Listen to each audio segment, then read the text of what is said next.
খালাম্মা বললেন যে তোর বন্ধু সালমান মারা গেছে। এরকম একটা মানুষ দান করে চলে গেলে তখন একটু খারাপ লাগবে, একটু খারাপ লেগেছে। এখন পর্যন্ত ওর জনপ্রিয়তা আকাশচুম্বী। ও মানুষকে মানুষ বলে গণ্য করতো, সেটা চাকর হোক আর রাজা হোক। সেইভাবে সালমানকে যদি না ভোলা যায়, তাহলে মানুষ আমাকে ভুলবে কিভাবে? আমি মানেই সালমান, সালমান মানেই আগুন, ডিউ টু কেমন থেকে কেমন। সালমানকে আপনি যেভাবে দেখেছেন ও আত্মহত্যা করার জিনিস না, আমি আগুন, একজন অমর শিল্পী। আমি মরে গেলেও আমার গান কোনোদিন মরবে না। শ্রুতিতে সালমান টালমান সব আমরা। সালমানকে আমি আগে চিনতাম বলতে ইমন হিসেবে জানতাম। নোবেল, পল্লব, শিমুল টিমুল তখন সব বেরিয়েছে, মাত্র সবগুলো বেরিয়েছে। ওদের সাথে ইমনও ছিল। ইমন ছোটবেলা থেকে ওই যে টেলিভিশনে ছোট ছোট শিশু শিল্পী হিসেবে গান গেয়েছে, নাটকও করেছে সৌমির সাথে। ফিল্ম নতুন এই, ওখানে ওর সাথে আমার প্রথম দেখা। ওর সাথে মিশে যেতে আমার, মানে ওর দোস্ত হয়ে যেতে আমার মনে হয় 10 মিনিটস ম্যাক্সিমাম লেগেছে। সেটার সবচেয়ে বড় এবং প্রধান কারণ হচ্ছে যে আমার মেন্টালিটি ওর মেন্টালিটি অলমোস্ট একই। সেটারও কারণ হচ্ছে আমাদের দুজনেরই একটা ফ্যামিলি ব্যাকগ্রাউন্ড আছে। আমরা রাস্তার থেকে ভেসে আসা মানুষ না। ওই মানে বড় হয়ে যে করেছি খেয়েছি বলতে শিখতে হবে, এটা আমাদের হয়নি। আমরা ছোটবেলা থেকে প্রমিত বাংলা জানি, কিভাবে ব্যবহার করতে হয়, কার সাথে কোথায় কি বলতে হয় মোটামুটি জানি বলছে, কোথায় কি বলতে হয় মোটামুটি জানি। এ বাস আমাদের দোস্তি হয়ে গেল। এরপরে আমাদের সালমানের একটার পর একটা গান তো হতেই থাকলো সব। যখন কিয়ামত থেকে কিয়ামত রিলিজ হয়ে গেল, মানুষ তো ভেবে ফেলেছে যে এটা সবগুলি সালমান গাচ্ছে। এতই ম্যাচ হয়েছে গলাটা, এতই ম্যাচ হয়েছে। তার আরেকটা কারণ হচ্ছে ও নতুন, আমিও নতুন। এদিক দিয়ে সারা দেশ ভাবছে যে এটা কার গলা, মনে হয় সালমানেরই গলা। তো এইভাবে আমাদের যাত্রা শুরু হলো। এরপরে ওকে দেখেছি যে কাজের প্রতি ওর খুব ভালোবাসা ছিল, টান ছিল। ও হয়তো শুটিং করছে এফডিসিতে কিংবা অন্য মানে ঢাকায় যদি শুটিং করে থাকে, আমার হয়তো সিম্ফনিতে ওর গান রেকর্ড হচ্ছে, সেখানে ও হঠাৎ করে দেখি সালমান ঢুকেছে। কেন ওর শুটিং শেষ, শুনে শেষ ওর গান রেকর্ড হচ্ছে, আগুন গাচ্ছে গান, চলে আসছে এখানে দেখতে যে আমার গানটা কেমন করে রেকর্ড হচ্ছে না হচ্ছে। তারপরে স্টুডিওর বাইরে, বুথের বাইরে গিয়ে ওর সাথে একটু গল্প, এই হলো ওর সাথে। মানুষ হিসেবে কেমন ছিল? সুপার, মানে একটা জলি বয়, পরিষ্কার একটা ছেলে। আমরা যে বলি ফ্যাশন সেন্স, ফ্যাশন আইকন, সেটাই তো প্রথম কথাটা তো ওর। ও যে এখন পর্যন্ত ওর জনপ্রিয়তা আকাশচুম্বী, আমাদের কাছে তো আছেই, আমাদের বাপ মাদের কাছেও, তাই না? যে যেরকম এখন আমাদের পরের জেনারেশন যেটা তোরা যেটা, সেই জেনারেশন মাঝে মাঝে আমাকে বলে যে ভাইয়া আপনাদের গান শুনে আমার বাবা মারাও প্রেম করছে, আমরাও প্রেম করছি। তো এখন তোদের জেনারেশনটার পরের যে বাচ্চা জেনারেশন, মানে মিছিলদের জেনারেশন যেটা, সেই জেনারেশনও সালমানের জন্য পাগল। Due to one reason.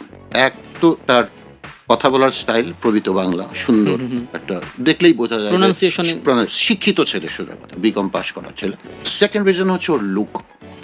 এমন এক লুক নিয়ে ও আসলো, যে লুকটা একদম নাড়িয়ে চাড়িয়ে দিল সবকিছু।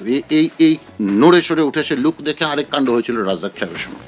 রাজাক চাচা যখন হিরো হয়ে আসলেন, তখন লুক ছিল যুগের, আসলে কি লুক রাজাক চাচার, কি সুন্দর ওই সময়ে, আসলে কি দেখতে রাজাক চাচা, চোখ ফেরানো যায় না, এরকম না আয়না তো ওই গানটা এখনো যখন সামনে আসে কি লাগে দেখতে রাজাক। ওই আরেক জিনিস রিপিটেড হলো সালমান, যেই হ্যাট পরে, গ্লাস পরে, মুখ পরে, লোক টোক তাকানোর ভঙ্গি টুকি সব মিলিয়ে এক বাক্যে যদি বলতো আধুনিকতার একটা ছাপ পাওয়া গেল। যে আধুনিকতাটা 90-এর আধুনিকতা না, চিরন্তন আধুনিকতা। ওই স্টাইল, সেই রাজাক চাচারও যেই স্টাইলটা ছিল, একই জিনিস। সালমানের কিছু কিছু ফটোগ্রাফি দেখলে মনে হবে যে রাজাক চাচার সাথে এত মিল কেন ইয়াং টাইমটাতে, বিকজ এগুলি চিরন্তন লুক, এভারগ্রিন লুক এবং পশ লুক। এই লুকগুলি কখনো পুরানো হওয়ার লুক। এটাই হচ্ছে সালমানের মেইন মানে রহস্য। বাংলা চলচ্চিত্র যতদিন থাকবে ইতিহাসে, সালমান একদম টপ র্যাঙ্কে আজীবন থাকবে। আমাদের এই যে বাচ্চারা সাকিব, এত সুন্দর নিজেকে পরিণত করেছে, আস্তে আস্তে 200 ছবি করেছে। তারপরে দেখা গেল গত 20টা ছবি ওর কাজের কাজ হয়েছে, গত 6-7টা ছবি তো একদম আকাশ 4-5 বছর। আসলে তারাও পর্যন্ত বলে সালমান ভাই, আরে বাহ কি লুক। 4 বছরের ক্যারিয়ার যদি বলি, অল্প কয়েকটা সিনেমা। আসলে আপনার কাছে একটু জানতে চাই, যেহেতু একদম একসঙ্গেই বলবো ক্যারিয়ারটার শুরু এবং জনপ্রিয়তাটাও একসঙ্গে, ক্যামেরার সামনে এবং ক্যামেরার পিছনে আসলে কেমন ছিলেন এই মানুষটা? একই মানুষ, ভণ্ডামি ছিল না, ভণ্ডামি দেখিনি কোনোদিন। মানে এর সাথে পার্সোনালিটি যে জিনিসটা কিন্তু খুব খারাপ। এই জিনিসটা মানুষ বোঝে না আসলে, অনেক সময় বলে না যে আরে কি পার্সোনালিটি, তারপর তো ফেক তো জিনিসটা, মানে একটা ভাব ধরে সে আসছে, ওইটারে বলতেছে পার্সোনালিটি। ঘরে গিয়ে তার আরেক রূপ, তাহলে ওইটা তো তার রূপ হলো না তো। না, ঘরে গিয়ে না, এই যে ক্যামেরার সামনে এক রূপ, একরকম, ক্যামেরার বাইরে বন্ধুদের সামনে আরেক রূপ, এটা তো মানে এখন আমি পার্সোনালিটি নিয়ে বসে আছি, মানে ফ্রড। আমি একটা নাম্বার 1 ফ্রড। তাহলে আমি যদি দুই জায়গায় আসলে দুই জায়গায় দুই রকম, ওই রকম ছিল না। ক্যামেরার পিছনেও যাক, সামনেও যাক। ওনার যদি একটা বিশেষ গুণ যদি আপনার কাছে জানতে চাই, কোন গুণটা আপনার সব থেকে বেশি মনে ধরেছিল বা মনে আছে? মানুষকে খোলা মনের মানুষ, ও মানুষকে মানুষ বলে গণ্য করতো, সেটা চাকর হোক আর রাজা হোক, ওর কাছে ওইসবের কোনো ভেদাভেদ ছিল না। বলা হয় যে, বা আমরা যখন লিখি বা কথা বলি যে সময়ের চেয়ে অনেক বছর এগিয়ে ছিলেন সালমান শাহ আসলে। না আসলে মানে না, আসলে জিনিসটা ওভাবে না। জিনিসটা হচ্ছে ওইটাই চিরন্তন স্টাইল, সময়ের থেকে আগানো পিছানো কিছু না। সময়ের থেকে ইয়ে কেন তো ওই রাজাক সাহেব আর ওর মধ্যে এত মিল কেন? তাহলে রাজাক সাহেব তোর থেকে 50 বছর আগের একটা মানুষ, এত মিল কেন দুজনকে দেখলেই মনে হয় যে আয় আয় আয় এত সুন্দর কেন? মানে তাদের ইয়াং কালের লুকটা যদি দেখা যায়, একই। এটা কোনো সময়ের থেকে হেড অফ টাইম এটা না, এটা এগুলি মানে শিখে আসা একটা, পড়াশোনা জানা একটা মানুষ, নলেজেবল একটা মানুষের আউটকাম এরকমই হবে। সালমান শাহকে নিয়ে যখন অনেকেই কথা বলেন, তার স্টাইলের কথা আসে, তার ফ্যাশনের কথা আসে, কোন সিনেমায় কি ধরনের ড্রেস আপ থাকতে পারে, সেই বিষয়টাও তিনি আসলে অনেক ধরনের চর্চা করতেন আসলে, ভার্সেটাইল ভাবে। আমি একটা মজার কথা বলি, জি, সালমানের টাইমে আরো অনেক হিরোই তো ছিলেন, মুরব্বী হিরো। ড্রেসের জন্য তো আলাদা একটা অ্যালটমেন্ট থাকে আমাদের প্রডিউসারদের, মানে আপনার পারিশ্রমিক এটা, ড্রেসের খাতে এত, এরকম খাতে। ড্রেসের খাতে যেই খরচগুলো নর্মালি বরাদ্দ করা হতো, আমি নিজের চোখে দেখেছি অন্যান্য মেগা স্টারদের রাইডার নামে একটা কেটস ছিল না, ওই 450 টাকা দামের রাইডার পরে। সালমান সবসময় পড়তো রিবক নালে নাইক 6500 টাকার, ওর নিজের টাকায় কিনতো, কেননা ওই অ্যালটমেন্টটা নাই ওখানে। এটাই তো ওর জিনিসটা, যে আমি ওই 450 টাকার জিনিসটা পড়লে কেউ বুঝুক কি না বুঝুক, কিছু মানুষ তো বুঝবে যারা আসলে এই পরে রয়েছে। সালমানের জুতা দেখো তো, দেখিস তো সালমানের গেট আপ, কাপড় ব্যাংকক যেত, সিঙ্গাপুর যেত, সুটকেস ভরে ভরে কাপড় আনতো ওর জন্য, ওর ফিল্মের জন্য। ওই টাকা তো প্রডিউসার দিত না, এবং নিজের গাড়িটাও আসলে সিনেমায় ব্যবহার করতো, যে মানে কিভাবে করলে জিনিসটাকে সুন্দর করে উপস্থাপিত করা যায়। প্রথম যখন শুনলেন আসলে সালমান নেই, আমি তখন ইস্কাটনে একটা কাজ শেষ করে ইয়েতে যাচ্ছি, বাসায় যাচ্ছি, মগবাজার থাকি, ইস্কাটনেই থাকি, মগবাজারের দিকে যাচ্ছি। তো চোর আসার আগেই আমাকে হঠাৎ করে ফোন করেছে খালাম্মা, চাবি নিয়ে আসবেন, যে আগুন তোর জন্য খুব খারাপ খবর আছে। তো খালাম্মার সাথে আমার যে সম্পর্ক, সেটা ছোটবেলা থেকেই একদম বন্ধুর মতন।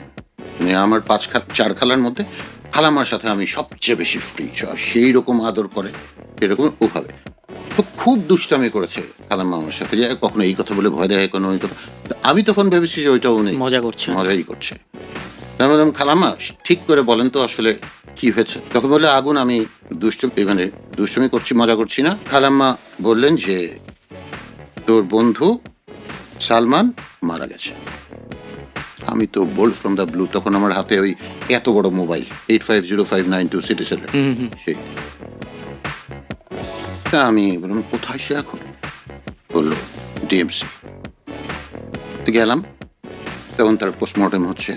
কতটা শূন্যতা কাজ করেছিল ওই মুহূর্তে?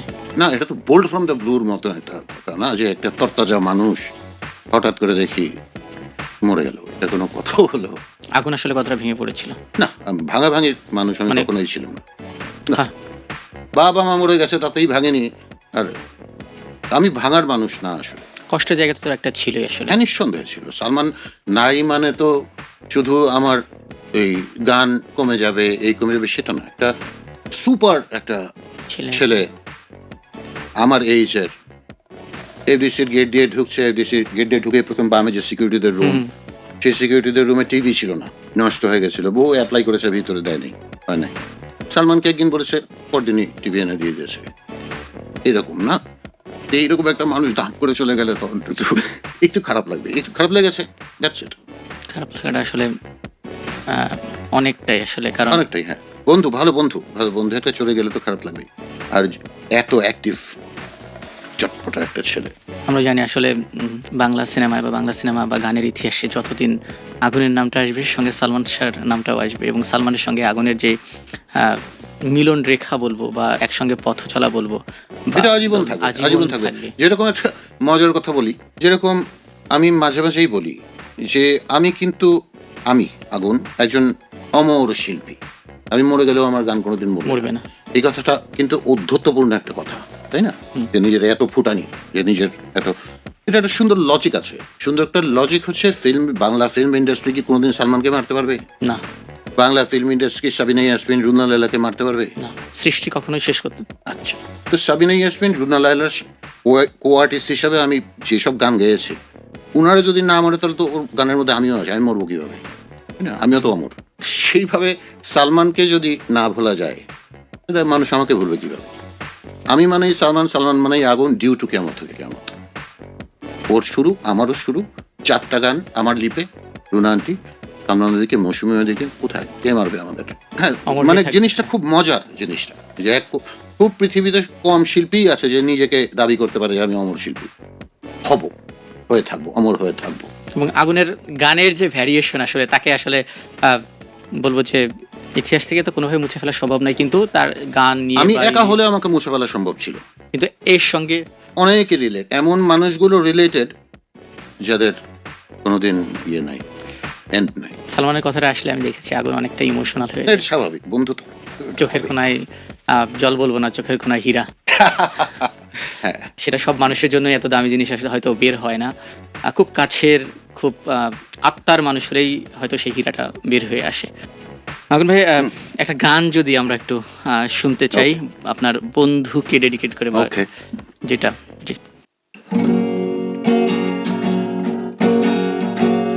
এখন তো সময় ভালোবাসা, এ দুটি হৃদয় কাছে আসার, তুমিও একা আমিও যে একা, লাগে যে ভালো, ও প্রিয়, ও প্রিয়। একটা বিষয় আসলে সালমান শাহ আমাদের অমর নায়ক। সালমান শাহকে নিয়ে অনেক কথাবার্তা হয়, সালমান শাহকে নিয়ে অনেক কৌতূহল রহস্য আমাদের ইন্ডাস্ট্রিতে। সম্প্রতি সময় দেখেছেন আসলে সেই জায়গাটা ঘুরে ফিরে আবারও সামনে এসেছে আমাদের। আপনি হয়তো ব্যথিত হয়েছেন যে এই বিষয়টা নিয়ে, আসলে যে ব্যথার যে জায়গাটা, মানুষটা চলে গেছে, হ্যাঁ ঠিক আছে, 29টা বছর কোনো মীমাংসা ছিল না, আবার ঘুরে ফিরে সেই জায়গাটা, হত্যা কি আত্মহত্যা, আপনাকে আসলে এটা কতটা ব্যথা দেয় বা আপনি এই বিষয়টা নিয়ে কি বলতে চান, আসলে আমরা একটু জানতে চাই। আমি তো ওর যখন এই ঘটনা হয় তখন তো আমি ওখানে ছিলাম না, আর আমি ছোটবেলা থেকে I have never been taught in that way যে চিলে কান নিয়ে এসে আমি দৌড় দিব। আমি ওই শিক্ষায় শিক্ষিত না। দেখি কি হয়, কোর্ট যেতে বলবে সেটা কোর্টের আগে লাফালাফি করে লাভ। সালমানকে আপনি যেভাবে দেখেছেন, ও আত্মহত্যা করার জিনিস না, কিন্তু এক্সট্রিম ইমোশনাল কখন কি করে ফেলে সেটাও বলার। ও এক্সট্রিমলি ইমোশনাল একটা মান। আর আবার ওই কথাটা বলছি, হত্যা না আত্মহত্যা, শুনে আমার এটার উত্তর দেওয়ার কোনো জাস্টিফিকেশন আমি না। শুনে উত্তর দেবো কেন? এটা নিয়ে যখন বিচারাধীন, বিচার শেষ, তখন আমি ডিসাইড করবো যে এই যে বিচার ফাইনাল এটা হয়ে গেল, এটার পক্ষে আমি নিজে তখন জাজ করবো আমার মতের সাথে ওই মতটার কতখানি মিল। এখন লাফালাফি। তবে যেহেতু বন্ধু আপনি এবং খুব কাছের বন্ধু ছিলেন, পরিবারের সঙ্গেও খুব একটা ভালো সম্পর্ক ছিল আসলে, মানে যাতায়াত হতো, বাড়িতে আসা যাওয়া? না না না, বাড়িতে ওরা আমার আসা যাওয়া, খোঁজ খবরটা অন্তত পারিবারিকভাবে আমি নীলান্টির সাথে, নীলান্টিকে তো আমি আগেই জানি, কেননা ওর মার নামও নীলা, আমার মার নামও নীলা, এইভাবে নীলা আন্টির সাথে আমার এখনো যোগাযোগ আছে, হুকুম আমার সাথে আমার এখনো যোগাযোগ আছে, তখন থেকেই ছিল, এখনো আছে। সিলেট গেলে মাঝে মাঝে ওদের বাসায় যাই। যে জায়গাটা আমি প্রশ্নের মাঝে, জায়গাটা বন্ধু হলে তো অনেক কিছু আমরা বন্ধুর সঙ্গে শেয়ার করি, না আমার সাথে এইসব বা কোনো খারাপ পরিবেশ আবহাওয়া বাড়িতে আছে কিনা, বা এই ধরনের কোনো সময় কোনো কিছু শেয়ার করছেন? সামিরা ভাবির সাথে আমার জীবনে মনে হয় একবার দেখা হয়েছে। সেটা কবে? সেটা সালমান মারা যাওয়ার অনেক পরে। সালমান মারা যাওয়ার পরে সামিরা ভাবি যাকে বিয়ে করলেন, ও আমাদের বন্ধু, ওনার বন্ধুর তালিকায় আছে। হ্যাঁ, ও আমাদের বন্ধু, ওইভাবে ওনার সাথে যোগাযোগ। ডনের সাথে আসলে সালমানের সম্পর্ক কেমন ছিল? ডন তো সালমানের সাথেই থাকতো প্রায় সময়ে, যখন কেমন থেকে কেমন হিট করলো, একটা হয় কি, একটা হিরোর সাথে, একটা হিরো যখন আকাশে উঠে যায়, ওর সাথে যে যারা আছে হিরো তো ওদেরও টান দেয়। হ্যাঁ, ওইভাবে আমি জানি যে সালমান মারা যাওয়ার পরে অনেক দিন ডন আমার সাথে ছিল, মিশেছে, আমাদের সাথে আড্ডা দিয়েছে, কিন্তু এইসব প্রসঙ্গ কোনোদিন আমি আলাপও করি নাই, বিকজ আমি এগুলো শুনতে পছন্দ করি না। কান কথা খুব বিরক্তিকর একটা জিনিস লাগে আমার কাছে, যে জানেন না এই হয়েছে, তো হয়েছে, আমি তো জানি না, তো এটা দেখিনি, তো ছিলাম না। আপনার কি কোনো সময় বিশ্বাস হয়েছে এই ধরনের কাজের সাথে তারা যুক্ত থাকতে পারে? কোন ধরনের কাজ? মানে সালমানকে এই যে এখন যেটা আসছে আসলে রিউমার বা ডনকে গ্রেফতারের জন্য, আমি তো জানি না এইগুলো। মানে একবারে আপনি বলতে চাচ্ছেন যে জিনিসটা সবার সামনে যখন আদালত রায় দিবে আসলে দোষী আসলে কে? তাই তো উচিত। এতদিন এটা আদালত বলেছে আত্মহত্যা, এখন বলছে হত্যা, দেখি তাহলে হয় কি আসলে কোনটা ঠিক। তাহলে এই 29 বছরের যে একটা মার পেয়েছে, যে আমরা আইনের যেই বিষয়টা যে বলি যে আমরা সর্বশেষ তো আইনকেই ওই শ্রদ্ধা চোখে দেখি, যে কোনো সমস্যার সমাধান আসলে আইনি প্রক্রিয়া হবে। 29টা বছর লেগে গেলে, এটা সময় সময় অবাক হয়েছেন যে একটা কেস সলভ হতে এত সময় নিচ্ছে, বা এখন এসে আবার অন্য মোড়ে যাচ্ছে, কোনো সময় এটা নিয়ে ভেবেছেন কিনা বা ভাবনা আসে কিনা? পৃথিবীর কত কেস আছে 60 বছর পরে গিয়ে মীমাংসা হয়েছে, বহু কেস আছে, এটা তো নতুন কিছু না। আর শেষ করবে এই প্রসঙ্গটা দিয়ে, যে অনেকেই বলেন যে সালমান শাহ থাকলে আসলে ইন্ডাস্ট্রির আরো অনেক গ্রোথ হতো, অনেক ভালো কাজ হতো, হয়তো ইন্ডাস্ট্রির অনেক চেঞ্জ আসতো, এবং সঙ্গে আগুন ভাইয়ের গানের যে পরিধিটা ছিল সেটা হয়তো আরো আকাশচুম্বী হতো। আকাশচুম্বী কি যা করেছে সেটা কি আকাশচুম্বী না? সেটা অবশ্যই, তারপরও যে ধারাটা ছিল আসলে, হ্যাঁ, সেই ধারায় হয়তো আমার আর সালমানের আরো কিছু বিউটিফুল গান তৈরি হতো। এই যে জনপ্রিয়তাটা মৃত্যুর এত বছর পরেও, মানে তার ভিতরে কি ম্যাজিকটা ছিল? বললামই তো, আধুনিকতা, আধুনিক লোক এবং প্রমিত বাংলায় কথা বলতে পারা এবং ব্যবহার জানা একটা ছিল।